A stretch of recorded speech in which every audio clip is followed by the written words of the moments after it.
ditebak. Hati pun tidak bisa menentukan siapa yang kira-kira akan datang kali ini atau besok atau kapanpun. Namun setidaknya hati masih bisa memilih mana tempat yang tepat untuk berlabuh. Tunggu. Kalau kalian punya kritik dan saran untuk Komkatalk, langsung tulis di kolom komen ya. Dan sebelum lanjut ke videonya, kami menyarankan untuk tonton sampai habis dan jangan di skip, supaya cintanya nggak setengah-setengah. Selamat menonton! Hari ini Komkatalk senang sekali bisa kedatangan Pastor Petrus Ferdinand MSF yang merupakan pastor paroki Santo Lukas. Hari ini kita akan berbincang-bincang nih Pastor, tentang topik yang sangat lekat dengan anak muda sekarang. Ya, tentang pacaran nih Pastor. Mungkin Pastor juga pernah mengalami pacaran dulu ya Pastor ya? Ya, pasti pernah lah. Oke, pernah ya. Nah, saya mau nanya nih Pastor, mau belajar juga nih. Kira-kira pacaran itu tuh sebenarnya boleh nggak sih Pastor dalam ajaran gereja Katolik? Iya, pacaran itu kan kita kesempatan mengenal. Iya. Kalau pacaran itu apa ya kan?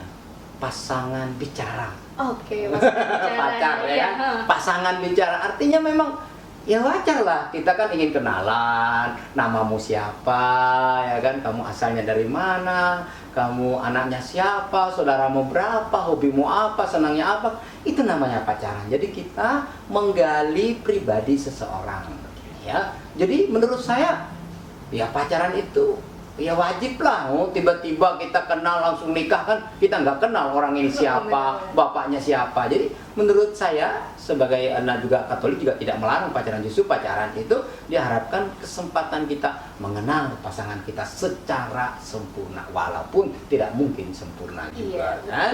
Tapi minimal bahwa kita tahu siapa dia, latar belakangnya apa, dan kita ini klub gak dengan saya? Jangan-jangan ini kita ngomong soal sepak bola dan ngomongnya soal kelereng, nah, nanti nggak nyambung-nyambung ya kan? Gitu. Jadi boleh saja untuk pacaran ya. Berarti pacaran itu memang sepertinya diharuskan ya Pastor untuk kita mengenal gitu. Tipe-tipe orang kan banyak, jadi kita bisa mengenal. Nah, kalau pacaran yang baik itu seperti apa sih Pastor? Atau pacaran halal gitu? Gimana itu Pastor? Nah ini Pastor Rian susah kalau gini. Karena mungkin Pastor Rian tidak termasuk yang baik pacarannya juga ya. Tetapi mungkin ya walaupun saya mungkin pacaran bukan sangat baik mungkin bagi saya, tapi gini. Menurut saya pacaran yang baik itu adalah ketika orang boleh terbuka dengan teman bicaranya lah, katakanlah lawan bicaranya, dan juga terbuka segala macam kekurangan dan kelebihannya. Dan kalau mau pacaran yang baik berarti dia tidak menuntut banyak dari pasangannya. Itu pasti baik.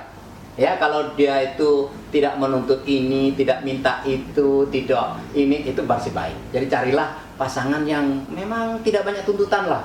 Ini sedikit-sedikit minta, ya kan, lalu kemudian ngambek. Ini bukan calon pasangan yang baik kan. Atau kalau kamu memang mencintai saya, kamu harus ini, harus itu. Itu sudah. Kalau sudah ada syarat-syarat di lagi pacaran, mendingan tidak deh.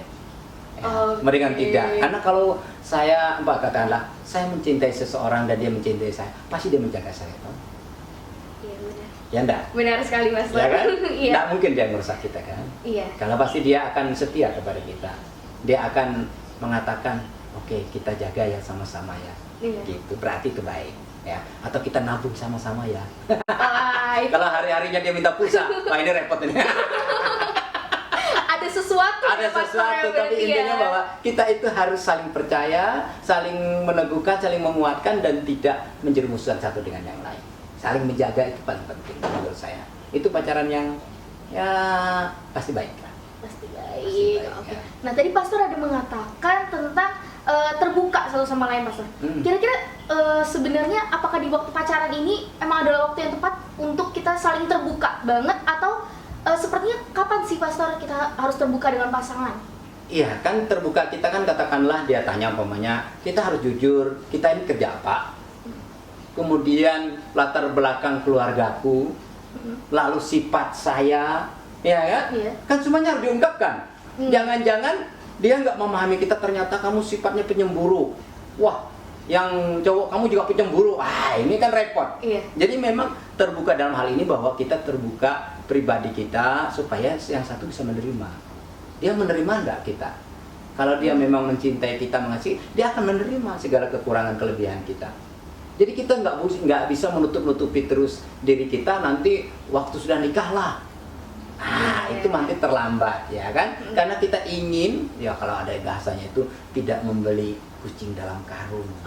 Iya kan? Sama memilih pacar juga, jangan seperti membeli kucing dalam karung gitu loh. Namanya juga cari yang, karena ini kan kita mencari menjadi pasangan hidup kita Umur hidup. Yes, bukan hidup semati ya. Selamanya. Ya, seumur hidup. Karena hidup semati itu hanya Romeo dan Juliet aja kan. Oh iya. Ya, jadi seumur hidup, jadi bukan hanya untuk sebulan 2 bulan.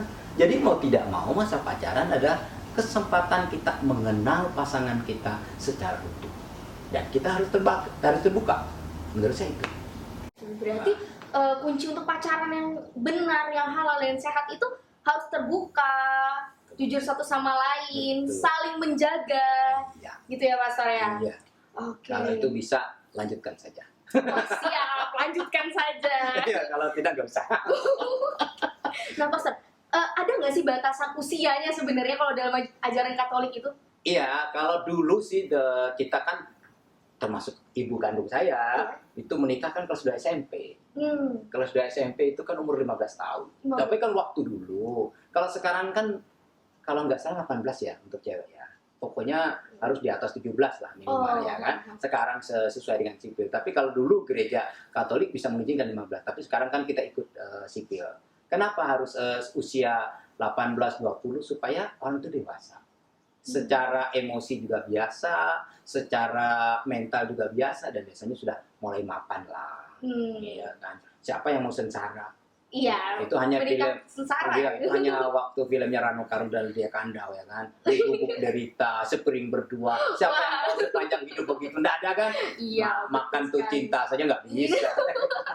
Ya itu ya. Iya, dan orang tua juga pastinya menginginkan yang terbaik. Iya. untuk Sekarang kalau anaknya saya ya. tanya, wajar nggak kalau orang tua tanya, calon kamu kerja di mana? Sudah mapan belum? Wajar nggak? Wajar. Wajar. Memang siapa orang tua mau menyerahkan anaknya kepada orang yang nggak jelas? Tuh sekali. Makanya masa pacaran itu masa kamu mengenal dia, baik pribadi dia maupun latar belakang dia. Ya, itu. Untuk teman-teman orang muda, pacaran itu tidak dilarang. Hanya saja pacarannya harus yang benar juga ya, Pastor Betul, ya. betul, ya. Tuh. Nah, ini ada pertanyaan nih, Pastor, Ya. dari teman-teman orang muda kita. Gimana cara menjaga hubungan pacaran hingga awet sampai menikah? Ya tadi terbuka, saling percaya. Walaupun kamu punya pacar di seberang laut, ya atau di negara lain, tapi kalian saling percaya. Aku percaya bahwa dia setia, kamu percaya saya setia, dan kita juga selalu komunikasi. Ya, setia dan komunikasi ya. Kan sekarang kan zamannya komunikasi gampang ya kan. Tidak hanya WA, bisa video call, bisa lihat. Kalau dulu kan nggak bisa. Surat kirim minggu ini, baru sampai 2 minggu kemudian, baru balasannya sebulan kemudian. Wah. Jadi itu pun terbayang-bayang. Saya kan masih ngalami surat-suratan. Oh, masih mengalami ya, Mas. Kan kalian nggak ngalami kan? Iya. Nggak ngalami. Kalau saya kan ngalami ngirim surat, nanti baru terima. Tapi intinya bahwa kalau ingin lagi bahwa kita saling percaya. Saling percaya, dan memang sekali lagi saya memilih bahwa ini menjadi pendamping hidupku seumur hidupku. Itu ya. Harus percaya dong, kalau nggak percaya susah. Harus mantep ya, Pastor Harus ya. mantap ya, percaya dan setia. Itu paling penting, setia Iya ya. Jadi dong. walaupun jarak dan Ya. waktu itu tidak menghalangi gitu ya. itu tidak ada tidak mampu memutuskan cinta kita. Kalau memang kalian saling setia dan juga saling percaya. Wah, itu teman-teman harus dicatat, itu adalah poin penting ya. Nah, selanjutnya nih, Pastor. Ya. Mungkin ini sedikit curhat nih dari teman OMK kita. Shalom Pastor, bagaimana cara melupakan mantan walaupun tiap kegiatan pelayanan sering bertemu? Contohnya nih dalam OMK dan Misdinar gitu, Pastor. Gimana nih, Pastor? Oh aduh, melupakan mantannya. Iya, Pastor. Ini juga masalah yang Sensitif. Sensitif sekali. Ya kalau memang sudah tidak kalau bahasanya anak muda apa sih kalau cocok itu? Klop gitu. Ya tidak klop, ya sudah. Berarti memang dia bukan jodoh saya. Ya kalau dia lalu menemukan pendamping yang cocok, ya saya ikhlaskan. Berarti saya memang tidak jodoh sama dia, karena kan sudah terbuka tadi. Ngapain kita memaksakan kalau dia memang tidak cocok? Ya kan? Ya kalau sudah mantan ya sudah. Mau gimana lagi ya kan? Dipaksa pun, nah ini udah nggak cocok kok. Daripada kita sakit hati ya kan? Iya, Ya sudah. betul sekali. Kalau nah, makanya aku bilang bahwa tadi kita kan ingin hidup bersama dia seumur hidup. Ya kan? Kenapa kita mikirkan mantan? Nanti kasihan dong kalau kita dapat yang baru kita mikirkan mantan terus. Ya enggak? Iya, benar sekali, Pastor. Janganlah ya. Jadi walaupun ketemu setiap hari sudah. Ya anggaplah bahwa memang ya kita putus, kita sebagai teman biasa aja. Ya harus ini harus kita juga memikirkan kalau kita memang lalu ketemu pasangan yang baru, ya kita jangan menyakiti dia. Kita sudah pernah pacaran, tapi kemudian kita gagal dengan dia. Nah, kenapa gagalnya kita? Kita harus memperbaiki ya dengan pasangan kita yang baru. Jadi jangan mikir terus yang mantan. Kalau mantannya aja nggak mikir kita, ngapain kita mikir dia? Wah, bener banget. Iya kan pusing kita, ngapain ya tuh? Iya, Kan bener-bener. rugi kita. Iya. Orang dia nggak mikir kita mikir dia ngapain? Mending kita mencari yang lebih baik lagi dan menjadikan itu dia. pelajaran lagi. Betul sekali ya. Jadi jangan mikir mantan nih nggak pernah mikir kita, kok rugi kita. Itu harus diingat. Yang punya mantan udah ikhlasin aja. Iya, orang Masih dia- banyak yang lebih baik, Pastor ya. Betul. Betul ya. sekali. Ya. Jadi kemarin Komunitas Santo Lukas mengadakan survei, Pastor. Survei kecil-kecilan tentang cinta beda agama. Oh. Nah, dan mengejutkannya 70% dari anak muda kita hasil survei kita itu sedang atau pernah mengalami pacaran beda agama, Pastor. Betul. Nah, dari situ muncullah pertanyaan-pertanyaan nih, Pastor. Nih, bagaimana sih pandangan Gereja Katolik tentang cinta dalam hal perbedaan keyakinan? Bahkan Gereja Katolik kan mengizinkan adanya pernikahan beda agama. Nah, apakah pacaran beda agama itu dikatakan kesalahan, Pastor? Cinta nggak pernah salah. Cinta nggak pernah salah. Ya kan? Artinya bahwa orang namanya jatuh cinta. Siapa yang bisa nyalakan? Sekarang kalau kamu jatuh cinta dengan orang yang bukan satu suku denganmu, apa salah? Ya, tidak salah kan? Namanya aja jatuh cinta. Ya. Itu universal. Cinta itu tulus. Cinta itu murni. Maka dia tidak bisa disekat oleh waktu atau batas-batas. Nah, kalau kamu jatuh cinta dengan orang yang kebetulan berbeda keyakinan, kenapa Gereja Katolik masih mengizinkan orang menikah beda keyakinan? Namun dengan agama apa saja gereja Katolik? Nah, karena Gereja Katolik menghargai orang yang berbeda keyakinan. Cinta bisa mengikis semuanya itu. Ya, itu yang paling penting karena cinta itu menyatukan orang kan? Orang kalau tanpa cinta hampa. Iya, betul. Ya kan? Maka cinta itulah yang menyatukan kita ini semua kan? Nah, maka kalau kamu ketemu dengan orang yang mungkin tidak seiman, katakanlah tidak sama-sama Katolik, apakah salah? Tidak salah. Terus bagaimana Pastor kalau aku mau menikah dengan dia? Gereja Katolik membuka pintu itu. Jadi dia tetap sebagai imannya apapun dia, dan kamu tetap sebagai seorang Katolik. Boleh, dan hanya di dalam Gereja Katolik. Aneh kan? Di agama lain tidak boleh, karena kita menghargai perbedaan keyakinan itu. Memang sih banyak pro dan kontra dari agama lain, tapi bagi kita Katolik, cinta tidak ada yang bisa mengikis. Cinta itu kalau dia cinta murni, dia akan tetap mengeluarkan satu dengan yang lain. Ya, jadi ada peluang tetap kamu menikah dengan orang beda, tidak Katolik, non Katolik, tapi kamu tetap Katolik dan dia tetap dengan imannya. Ya memang di catatan sipil nanti akan berbeda ya, catatan sipil akan dicatat satu. Nah itu, tapi secara Gereja Katolik kita boleh. Boleh ya? Boleh, karena saya juga di Tribunal Gereja Katolik juga, jadi saya tahu persis. Wah. Tapi harus kamu ngurus izin ke Bapak Uskup ya, supaya kamu menikah sudah diizinkan dengan beda agama. Gitu. Karena cinta sekali murni cinta itu. Ya, kita tidak bisa memilih ketika jatuh cinta. Wah, itu kekuatan cinta ya, Pastor Kekuatan ya. cinta ya. Oke. Nah, Pastor, ada lagi nih pertanyaan dari teman-teman ya. Gimana sih, Pastor, cara mendapatkan yang seiman walaupun yang berbeda tetap boleh nih, Pastor. Tapi gimana sih kalau kita mau mendapatkan yang seiman? Waduh, ya bergaul di gereja. Benar-benar. Iya kan? Iya. Ya kamu bergaul di gereja, kamu cari kelompok-kelompok yang Katolik, ya kan? Tapi saya tidak menganjurkan bahwa kamu tidak berteman dengan orang-orang yang non-Katolik. Tapi kalau kamu ingin yang Katolik, ya kamu juga sungguh-sungguh terlibat di dalam kegiatan-kegiatan gereja Katolik. Kalau kamu ingin cari Katolik tapi kamu nggak pernah ikut kegiatan di gereja Katolik, gimana kamu ketemu? Iya betul. Iya kan? Jadi kalau pertanyaannya bagaimana saya menemukan orang Katolik, datanglah di kegiatan-kegiatan Katolik. Kalau kamu misdina, datanglah di misdina. Kalau kamu OMK, datanglah OMK. Ada juga PD karismatik, ada segala macam kategori-kategori dalam gereja Katolik ya kan. Ikutlah kamu juga lektor Mazmur atau kor di dalam gereja Katolik. Lama-lama juga kamu ketemu. Kan Bapak bahasa Jawa saja dia tahu ya, kalau sering ketemu nanti jatuh cinta kan gitu. Ya sama. Jadi kalau pertanyaannya bagaimana menemukan supaya nanti pasangan bisa dapat orang Katolik, terlibatlah di dalam gereja Katolik. Ya, itu.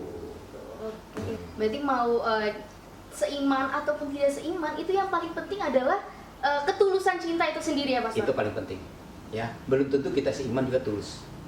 Oh, Iya kan? dalam sekali, Pastor. Iya, jadi kita kan tolong bahwa yang tulus, yang setia itu yang dicari dalam keluarga. Ya kan, kalau kamu mendapatkan laki-laki seperti itu, beruntunglah kamu di dunia. Ya, karena soal rezeki itu bisa dicari. Tapi kalau dari orang setia dan tulus, kalau dari awalnya tidak setia dan tidak tulus, nanti selamanya bisa begitu. Ya kan?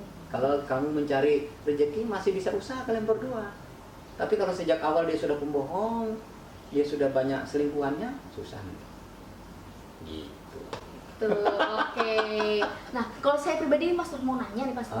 Kalau seandainya saya mengenal pasangan ini baik gitu, Pastor. Tapi dari orang tua itu tidak mengizinkan. Oh. Nah, sedangkan kami sendiri ini Sepakat gitu loh. Kami sepakat, kami satu pemikiran dan kami saling istilah klop gitu, Pastor. Nah, orang tua tidak mengizinkan. Kira-kira bagaimana, Pastor? Iya, memang sebaiknya kita dapat restu dari orang tua. Itu jauh lebih baik. Ya kan? Kita semua kan ingin menikah itu sesungguhnya direstui. Iya. Tapi seandainya kamu menemukan pasanganmu, calonmu, ternyata orang tuanya tidak setuju. Tapi kalian dua sudah dewasa. Katakanlah di atas 20 tahun, ya kan? Itu kalian sudah dewasa dan gereja Katolik akan menikahkan. Bisa tanpa restu orang tua gereja Katolik, yang penting kalian berdua sudah dewasa. Dan kalian betul-betul karena jatuh cinta tadi. Ya, gereja Katolik masih berani nikahkan itu. Tapi janganlah, kalau bisa itu orang tua mendukunglah ya. Ini kan tadi kan bagaimana pacaran yang baik ya, bagaimana supaya langgeng ya kan. Nanti kalau nggak dapat restu, nah orang tua bilang tuh kami dulu nggak merestui kan, ya kan. Iya. Nah itu, jadi alangkah baiknya dapat restu dari orang tua ya kan. Itu kalau nggak bisa, kalau jatuh cinta ya tadi gereja Katolik kalau kalian sudah dewasa bisa menikahkan juga itu. Tapi janganlah, saya tidak mengajarkan itu.